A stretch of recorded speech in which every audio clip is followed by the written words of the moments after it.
दिल में है मेरे इश्क रसूल अरबी का, दिल में है मेरे इश्क रसूल अरबी का, परवाना हूँ मैं शम्अ रुख़ पाक नबी का, परवाना हूँ मैं शम्अ रुख़ पाक नबी का। डरते नहीं दुनिया में मुसलमानों किसी से, डरते नहीं दुनिया में मुसलमानों किसी से, जब मिल गई है दौलत ईमान नबी से, जब मिल गई है दौलत ईमान नबी से। अल्हम्दुलिल्लाह, अल्लाह पाक रब्बुल आलमीन लाखों कोटि शुक्र और सुजूद, যে মহান রব্বুল ইজ্জাত আমাকে আপনাকে দয়া করে মায়া করে স্নেহ করে মহব্বত করে আজকের এই আজিমুল শান তাফসীরুল কোরআন মাহফিলে আসার ও বসার কিছু কথা বলা ও শোনার মতো তৌফিক দান করেছেন, এই জন্য হৃদয়ের গহীন থেকে কালিমাতুল শুকর জ্ঞাপন করি আলহামদুলিল্লাহ। প্রিয় ভাইরা আমার, আমি আপনাদের সম্মুখে আল্লাহ পাক রব্বুল আলামিনের কালামুল্লাহ শরীফ থেকে একখানা আয়াতে কালিমা তেলাওয়াত করেছি এবং রাসূল করিম সাল্লাল্লাহু আলাইহি ওয়াসাল্লামের অসংখ্য অগণিত হাদিস পাক থেকে একখানা হাদিস পাক তেলাওয়াত করেছি। উক্ত আয়াতে কারিমা এবং রাসূলের হাদিসের অনুযায়ী কিছু কথা বলার চেষ্টা করব ইনশাআল্লাহ তাআলা। প্রিয় ভাইরা আমার, রাসূল সাল্লাল্লাহু আলাইহি ওয়াসাল্লাম তার হাদিসের মধ্যে ঘোষণা করেন, লা ইউমিনু আহাদুকুম হাত্তা আকুনা আহাব্বা ইলাইহি মিন ওয়ালিদিহি ওয়া ওয়ালাদিহি ওয়ান নাসি আজমাইন। আল্লাহ রাসূল সাল্লাল্লাহু আলাইহি ওয়াসাল্লাম বলেন, প্রিয় দেশবাসী, প্রিয় বিশ্ববাসী, মানব বন্ধন, মানব মণ্ডলী শুনে নাও, তোমরা ততক্ষণ পর্যন্ত পরিপূর্ণ মুমিন হতে পারবে না, তোমরা ততক্ষণ পর্যন্ত ঈমানদার হতে পারবে না। লা ইউমিনু আহাদুকুম হাত্তা আকুনা আহাব্বা ইলাইহি মিন ওয়ালিদিহি ওয়া ওয়ালাদিহি ওয়ান নাসি আজমাইন। যতক্ষণ পর্যন্ত আমি তোমার নিকট তোমার পিতামাতার থেকে, তোমার সন্তানাদির থেকে এবং সমস্ত মানুষ থেকে অধিক প্রিয় না হব, ততক্ষণ পর্যন্ত তোমরা প্রকৃত মুমিন হতে পারবে না, ততক্ষণ পর্যন্ত তোমরা খাঁটি ইমানদার হতে পারবে না। প্রিয় ভাইরা আমার, রাসূল সাল্লাল্লাহু আলাইহি ওয়াসাল্লাম স্পষ্ট ভাষায় ঘোষণা দিয়েছেন, যতক্ষণ পর্যন্ত তিনাকে সমস্ত মানুষ থেকে, এমনকি পিতামাতা থেকে, এমনকি সন্তান সন্ততি থেকে বেশি মহব্বত না করবে, ততক্ষণ পর্যন্ত কেউ ইমানদার হতে পারবে না। এখন চিন্তার বিষয়, রসুল বলেছেন, আমরা রসুলকে দেখি নাই, বহুকাল আগে রসুল অতিক্রম করে চলে গেছেন, এখন আমরা আর রসুলের হাদিস অনুযায়ী কিভাবে আমল করব? আমরা যদি রসুলকে দেখতাম তাহলে আমরা চিন্তা করতাম, রসুল তো আমরা তো রসুলকে দেখেছি, রসুলের মনোমুগ্ধকর চেহারা, রসুলের জীবন চরিত্র, উত্তম আখলাক দেখে আমরা তার প্রতি মহব্বতের আকৃষ্ট হতাম, কিন্তু রসুল তো বহু আগেই চলে গেছেন, তাহলে এখন আমাদের কি উপায়? তখন আমাদেরকে চিন্তা করতে হবে, রাসূল তো বলেছেন, লা ইউমিনু আহাদুকুম হাত্তা আকুনা আহাব্বা ইলাইহি মিন ওয়ালিদিহি ওয়া ওয়ালাদিহি ওয়ান নাসি আজমাইন। তোমরা ততক্ষণ পর্যন্ত মুমিন হতে পারবে না, ততক্ষণ পর্যন্ত তোমার পিতামাতা থেকে, ততক্ষণ পর্যন্ত তোমার সন্তান সন্ততি থেকে, ততক্ষণ পর্যন্ত সমস্ত মানুষ থেকে আমি অধিক প্রিয় না হব। এখন আমরা দেখি রাসূল কোন দৃষ্টিকোণ থেকে বলেছেন। আমরা পৃথিবীর জমিনে যখন ঘুরে বেড়াই, যখন দেখি সমস্ত মানুষ এবং সমস্ত মাখলুক একজন আরেকজনের প্রতি প্রীতিত্বের মহব্বতে বন্ধনে আবদ্ধ হয়। এই প্রীতিত্বের মহব্বতে বন্ধনে আবদ্ধ হওয়ার কয়েকটি কারণ থাকে।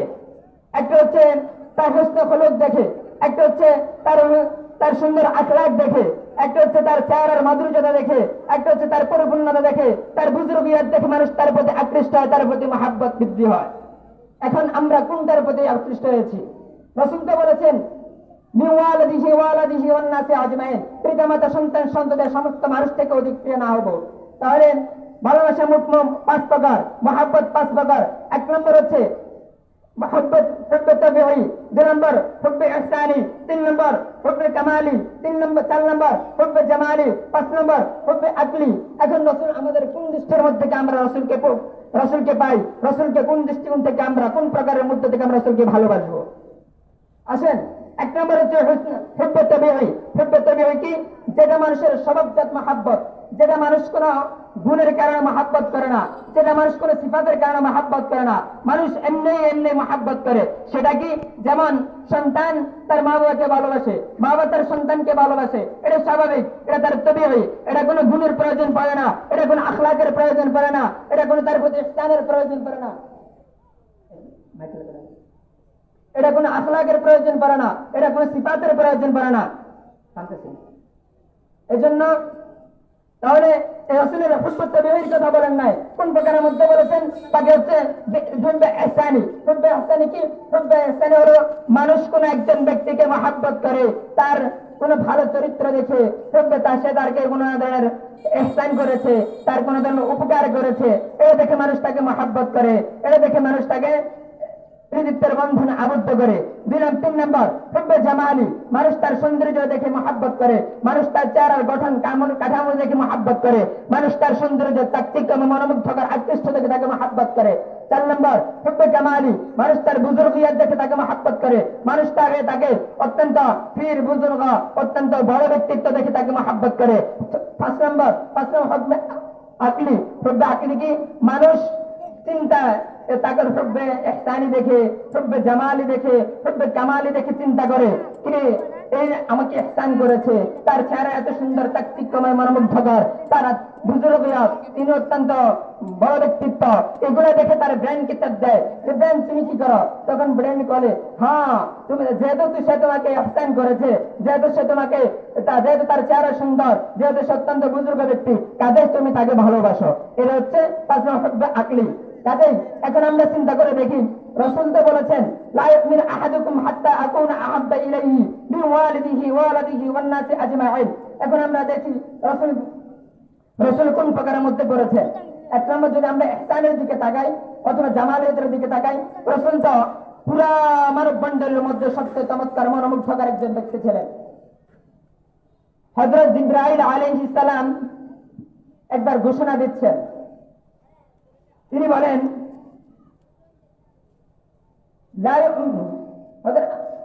জিবরাইল আলাইহিস সালাম বলেন আমি মানব মণ্ডলের মধ্যে সবচেয়ে চমৎকার মনোমুগ্ধকর উত্তম আখলাক বিশিষ্ট কাউকে দেখি নাই। তোরা জিবরাইল আলাইহিস সালাম এটা কেন কিভাবে বলেছেন?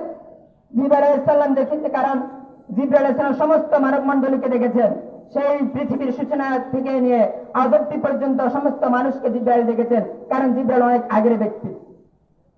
এমনকি জিবরাইল আলাইহিস সালাম রাসূল সাল্লাল্লাহু আলাইহি ওয়াসাল্লামকে দেখেছেন এবং সমস্ত আম্বিয়া কেরামকে দেখেছেন। কোথায়? মেরাজের রজনীতে যখন বাইতুল মুকাদ্দাসে রাসূল সাল্লাল্লাহু আলাইহি ওয়াসাল্লাম সমস্ত আম্বিয়া কেরামদেরকে নিয়ে ইমামতি করেছেন, তখন সেখানে জিবরাইলও ছিলেন। জিবরাইল সমস্ত নবীদেরকে দেখেছেন। এই জন্য জিবরাইল ঘোষণা দিয়েছেন রাসূল সাল্লাল্লাহু আলাইহি ওয়াসাল্লাম পৃথিবীর সমস্ত মানুষ থেকে উত্তম আখলাক বিশিষ্ট, সুন্দর চমৎকার মনোমুগ্ধকর উত্তম হুসনে খুলুকের অধিকারী। 2 নম্বর হচ্ছে হুব্বে ইহসানি। হুব্বে ইহসানি রাসূল সাল্লাল্লাহু আলাইহি ওয়াসাল্লামের ইহসানের কোনো সীমা রেখা নাই। রাসূল সাল্লাল্লাহু আলাইহি ওয়াসাল্লাম পৃথিবীর সূচনা থেকে নিয়ে আজ অবধি পর্যন্ত প্রত্যেকটা মানুষের প্রতি রাসূল সাল্লাল্লাহু আলাইহি ওয়াসাল্লামের ইহসান হয়েছে। রাসূল সাল্লাল্লাহু আলাইহি ওয়াসাল্লামকে যদি আল্লাহ পাক সৃজন না করতেন তাহলে तमाम পৃথিবীকে সৃষ্টি করতেন না। রাসূল সাল্লাল্লাহু আলাইহি ওয়াসাল্লামকে যদি আল্লাহ পাক সৃজন না করতেন তাহলে আসমান জমিন গ্রহ নক্ষত্র কিছু সৃজন হতো না। একমাত্র রাসূল সাল্লাল্লাহু আলাইহি ওয়াসাল্লামের অবদানে সারা পৃথিবী সৃজন করেছেন।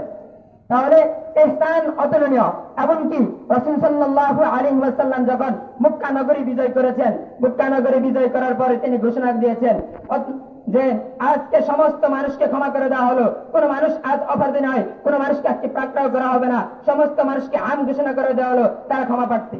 অথচ এই মক্কা নগরীর মানুষ রাসূল সাল্লাল্লাহু আলাইহি ওয়াসাল্লামকে তার মাতৃভূমি ত্যাগ করতে বাধ্য করেছে। এই মক্কা নগরীর মানুষ এমন অত্যাচার অনাচার জুলুম নাই যেটা রাসূলের উপর করেন নাই। তথাপি রাসূল সাল্লাল্লাহু আলাইহি ওয়াসাল্লাম যখন মক্কা নগরীর উপর নিজের কর্তৃত্ব নিজের বাদশাহিত্ব এসে গেছেন তখন তিনি আইন ঘোষণা করে দিয়েছেন আজকে তোমাদের কালকে ক্ষমা।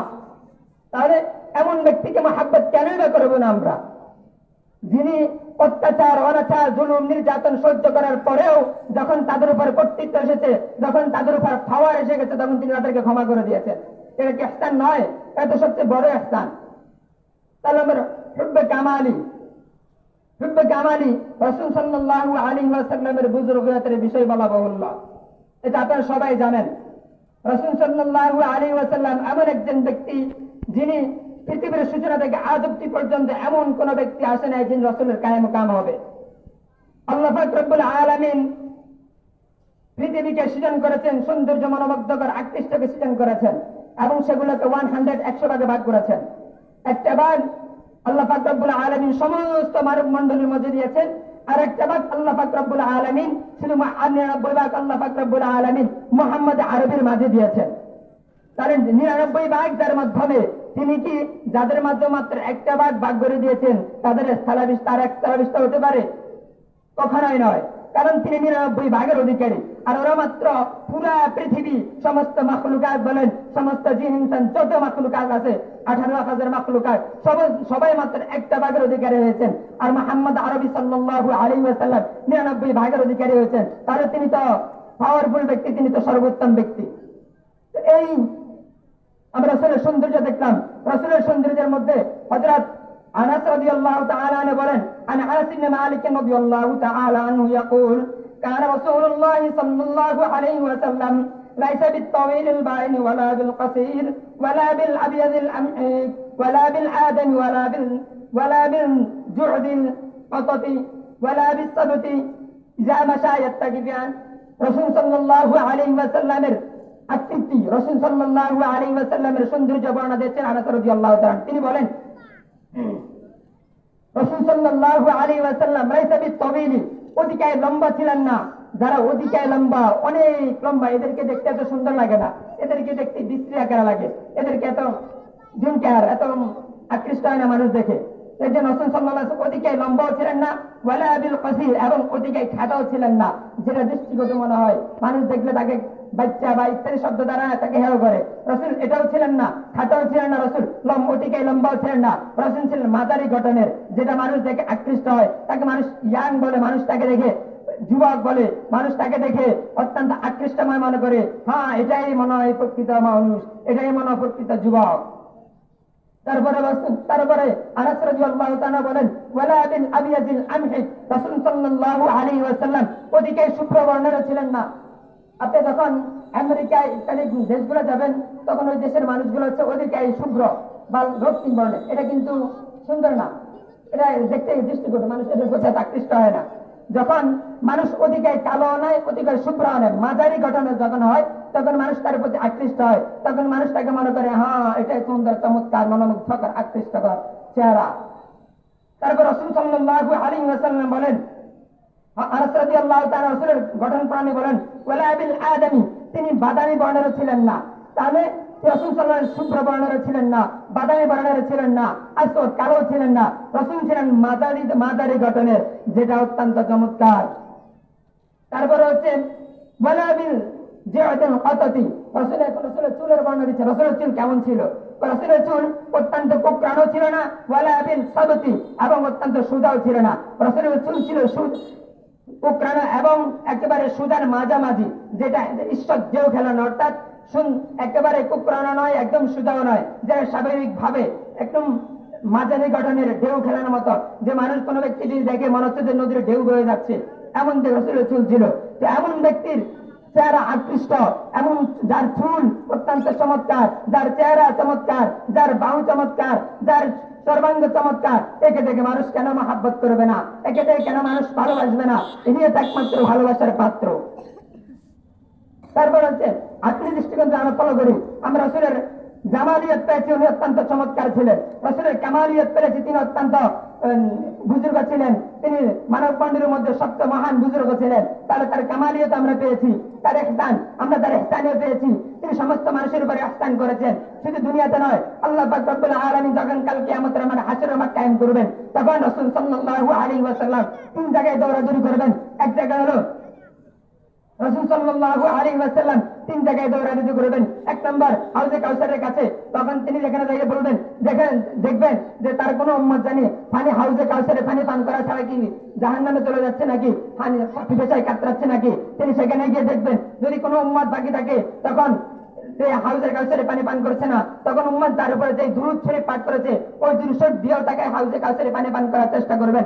অথবা তিনি সেখান থেকে দৌড়ে যাবেন ফুলসিরাতের, সেখানে ফুলসিরাতের গিয়ে যাও দেখবেন জানাজানি কোন উম্মত তার গুনাহের কারণে ফুলসিরাত ফুল ভেঙে নিচে পড়ে যাচ্ছে কিনা। তিনি সেখানে গিয়ে দেখবেন, যদি কোনো উম্মত তার গুণের কারণে ফুল সেরাতে ফুল ভেঙে নিচে পড়ে যাওয়ার উপক্রম হয়, তখন সে উম্মত তার উপরে যে দুরূদ শরীফ পাঠ করেছে ওই দুরূদের উপরে সবগুলো দিয়ে হলো তাকে জাহান ফুল সেরাতের ফুলটাকে পার করার জন্য চেষ্টা করবেন। তারপরে তিনি দৌড়াবেন মিজানের পাল্লার কাছে, মিজানের পাল্লার কাছে দেখবেন জানা না আমার কোন উম্মত, না জানি আমার কোন উম্মত তার গুণের পাল্লাটা বাড়ি হয়ে যাচ্ছে কিনা, তার নাকি পাল্লাটা হালকা হয়ে যাচ্ছে কিনা। তিনি সেখানে যাবেন, যে দেখবেন না যদি দেখে তার উম্মতের গুণের পাল্লাটা বাড়ি হয়ে যাচ্ছে, তখন তার উপরে যে দুরূদ পাঠ করেছে উম্মত সেটা করে দিয়ে হলেও সে তাকে তার মিজানের পাল্লাটাকে বাড়ি করার চেষ্টা করবেন, তাকে আল্লাহর আদালত থেকে মুক্ত করার চেষ্টা করবেন। এই যে ব্যক্তি দুনিয়াতেও মানুষের উপর ihsan করেছে, পূর্বেও ihsan করেছে, পরেও ihsan করেছে, এই ব্যক্তি কেন ভালোবাসবো না? এই ব্যক্তি তার সর্বোত্তম ভালোবাসার পাত্র, এই ব্যক্তিকে ভালোবাসার তার কোনো উপায় নাই।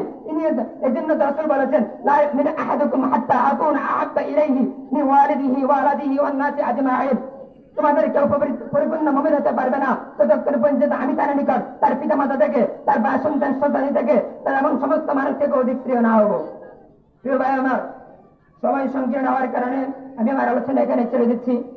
আল্লাহ পাক আমাদের সকলকে রাসূল সাল্লাল্লাহু আলাইহি ওয়াসাল্লামকে মহব্বত করে এবং তার সুপারিশ নিয়ে কাল কিয়ামতের মাঠে যেন আল্লাহ পাক আর আদালতে মুক্তি পেয়ে যায়, এই জন্য আমরা সবাই রাসূলের উপর বেশি বেশি দুরূদ পাঠ করব এবং রাসূল সাল্লাল্লাহু আলাইহি ওয়াসাল্লামকে অধিক পরিমাণ ভালোবাসবো।